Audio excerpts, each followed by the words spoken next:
Mr. Plowgian, I'll start with a simple question.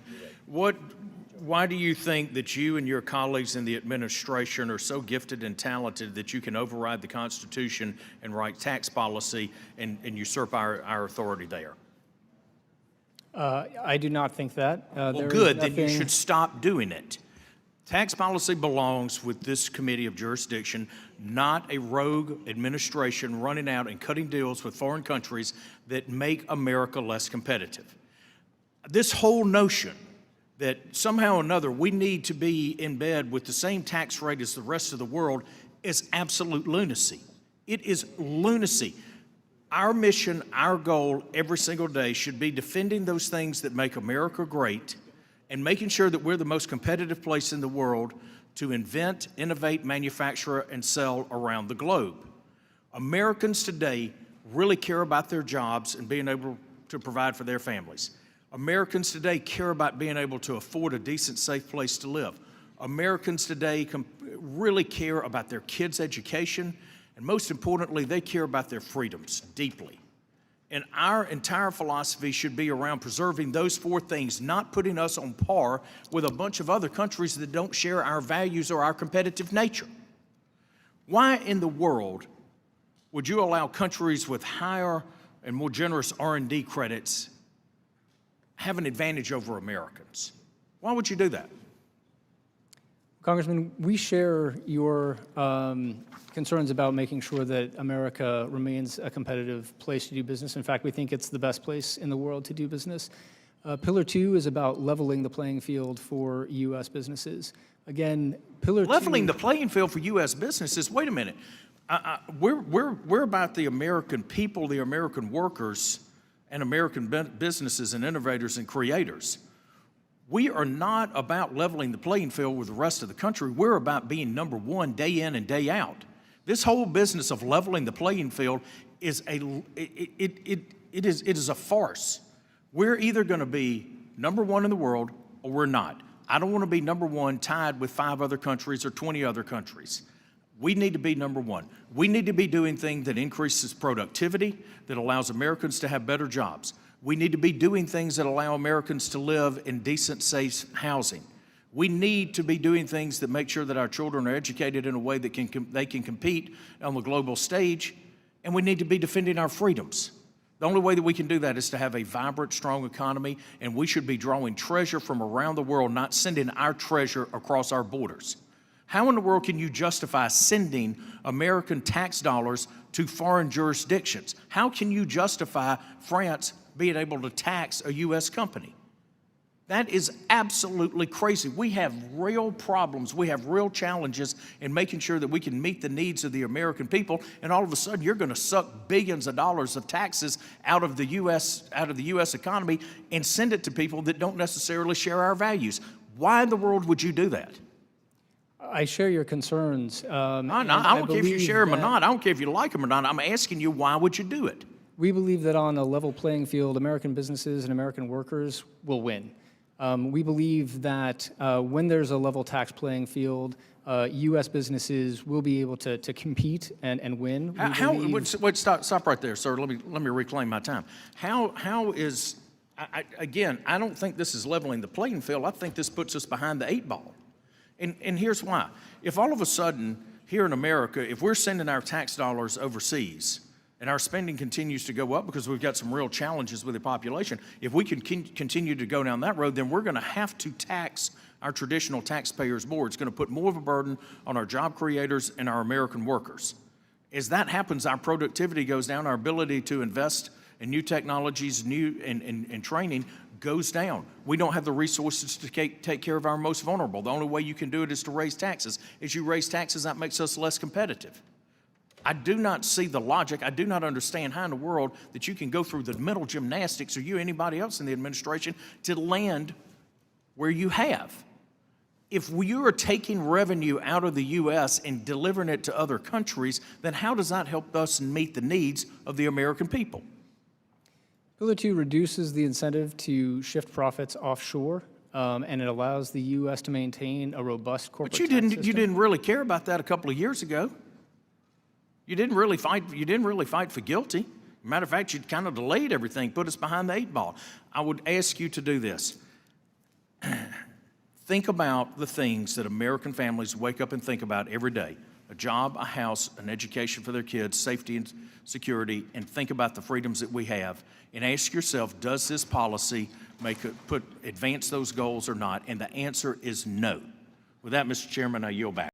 Mr. Plowgian, you just said that American companies will be more competitive if we tax them at a higher rate. We're at a 12% global minimum tax, and you think it's going to make American companies more competitive to levy more taxes. Taxes, by the way, corporate taxes that are passed through in higher cost of goods and services to consumers, which will exacerbate inflation, will also impact wages by reducing wages and income. So tell me again how America is more competitive if we increase taxes on American companies. Just kind of taking off where you all left off in the last Q&A. Right, Yeah. right. Thank you. So Pillar 2 levels the playing field for U.S. multinationals, which were, up to this point, the only multinationals that face a minimum tax on their foreign earnings. Pillar 2 ensures that all multinationals, wherever they're headquartered, wherever they operate, are subject to a minimum level of tax. Shouldn't other sovereign nation states decide what their tax system should be and what their international tax policy should be? Why do we need this one world order of tax regime? Well, let me ask you a more direct question. You had Democrat control of the Senate, Democrat control of the House in last Congress, and a Democrat president. Did you increase the global minimum tax from 12 to 15%? In the Democrat, all Democrat, total partisan Democrat tax policy that is the so-called Inflation Reduction Act, did you raise the global minimum tax? Changes consistent with Pillar 2 were passed in the House. Did you and raise they the were tax close to rate being from passed. 12 to 15? It's a simple question. And they were close to being passed Did in it the pass Senate. from 12 to 15? Yes or no? But one of the concerns that was raised See, was just that other listen, countries... if I may reclaim my time, you won't answer the question. It's a simple question. And if the American people were sitting here wondering why in the world we would allow our companies to be less competitive in the global market, and why we would cede our sovereignty in terms of tax policy to other countries, along with our tax base. What you're doing is a backdoor coercive strategy to force Congress to have to raise taxes from the 12% global minimum tax to the 15%. If we don't, here's what you're setting up. Here's what the Biden administration is setting up. Other countries will tax not just U.S. operations in their jurisdiction, they will tax U.S. companies. They will take our revenue to support their policies, their programs, their people, without any say. Without any say in the matter. Well, I guess they did have a say. They rejected the global minimum tax increase. They rejected it even with Democrat control. And in addition to other countries, this is the setup, this is the backdoor scheme. They not only take the taxes from this country, and JCT says in one estimate $56 billion. $56 billion. Are you going to tax more to offset that loss? President Biden's budget includes almost $5 trillion of new taxes. So we're going to tax the American people more?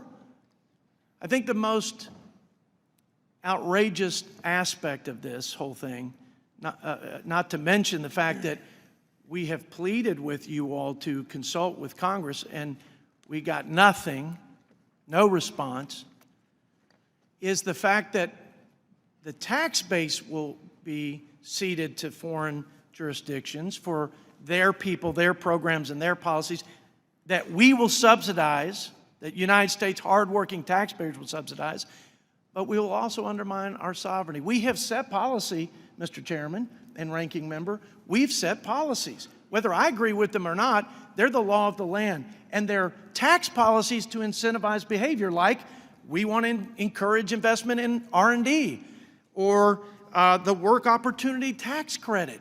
That's it. So if a company takes their liability lower than 15% because they're taking advantage of the work opportunity tax credit to help veterans, to help people on food stamps and other public assistance to get jobs, they're penalized for that because of the top-up tax. This thing is completely off the rails and upside down. It's absurd, and it's demeaning to the tax policy subcommittee that you didn't even respond to our request for consultation. I apologize. Thanks for the indulgence. No, that's okay. You may have been here and you may have heard Mr. Plowgian telling us that our treaties allow us to tax income earned outside its borders. And he cited the example of CFCs. Do you think that this is accurate? So our CFC regime, which is known as Subpart F, has been in place since 1962, and it's widely accepted that treaties allow for taxation of foreign earned income and by CFCs. Subpart F, and that's what GILTI does also. There's a big difference between Subpart F and GILTI and the taxing provisions of the UTPR, which allow for extraterritorial taxation in a way that violates existing treaty principles. And so there's, although the U.S. laws that are in place are consistent with treaties, the UTPR is much more questionable. So it's that, in your opinion, that would lead to less stability in international tax administration and probably lead to disputes with our trading and taxing partners. I think there are big open questions about whether the UTPR is consistent with existing tax treaties. Several European academics have recently written a long article explaining why they think it's not consistent with treaties, and so I don't know what happens when you have a lot of countries enacting a law that conflicts with their existing tax treaties. And we should certainly be having communication with the Treasury Secretary and the administration, sharing work product, and this committee should be at the forefront of determining that. Moving on, Mr. Schizer, if I heard you right, we're talking about refundable credits. If a company here in the U.S. has $300 million of taxable income, 400 million, a billion, whatever the number is, and then they decide that they are going to take advantage of the green energy tax credits, and they take advantage of 300 million of those, and they effectively drive their tax rate here in the U.S. down to zero. Yes? Yes. Okay.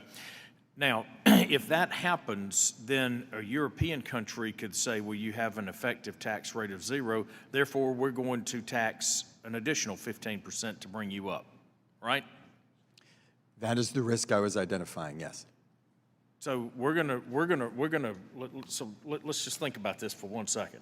So the corporations that my colleagues on the other side of the aisle in this administration have railed against about paying their fair share, in this example would go from $300 million of taxable income to zero, and then we're going to take 15% of their of that, and then we're going to give it to somebody in France or Italy or Germany or wherever. So the OECD has given a bit of guidance, giving comfort on this, but I can tell you as someone who's practiced tax law for 30 years, we've never heard the last word on anything. If they wanted to change the guidance tomorrow, there's a risk that those credits become ineffective because all of a sudden France is nullifying them with a tax. Okay. So we're not collecting tax revenue here and we're giving tax revenue to a foreign country. Yes, sir. Okay. Mr. Michel, I've heard a witness say here that we are faced with what I believe is a false choice, which is either join in the discussions or be left on the sidelines. We are America. We're the world's #1 economy, the #1 place to innovate. We have the most productive workforce. We are in a unique spot. Instead of our voices being heard, shouldn't our policies dictate, and shouldn't we be putting America in a place of leading the world, not simply following behind it? Thank you for the question. I do believe that America should be setting the tax policy that's right for us and is growing our economy and helping American workers here in the United States. The way we do that is keeping our taxes low, setting policies that encourage innovation and investment. And we have been at the table as part of the ongoing process, and you can see where it's gotten us. The U.S. fisc is about to lose hundreds of billions of dollars. Investment in the United States is projected to go down. And members up and down the dais here, we're just pleading with a representative from Treasury to make sure that companies can still access tax credits that you all put into place. One more quick question for Ms. Gordon. Ms. Gordon, at the end of the day, American business counts. It counts because it provides jobs for American workers. Do you see this creating more jobs or taking away jobs from America? As currently envisioned, it seems to reduce the number of jobs in the United States. Thank you. I yield back.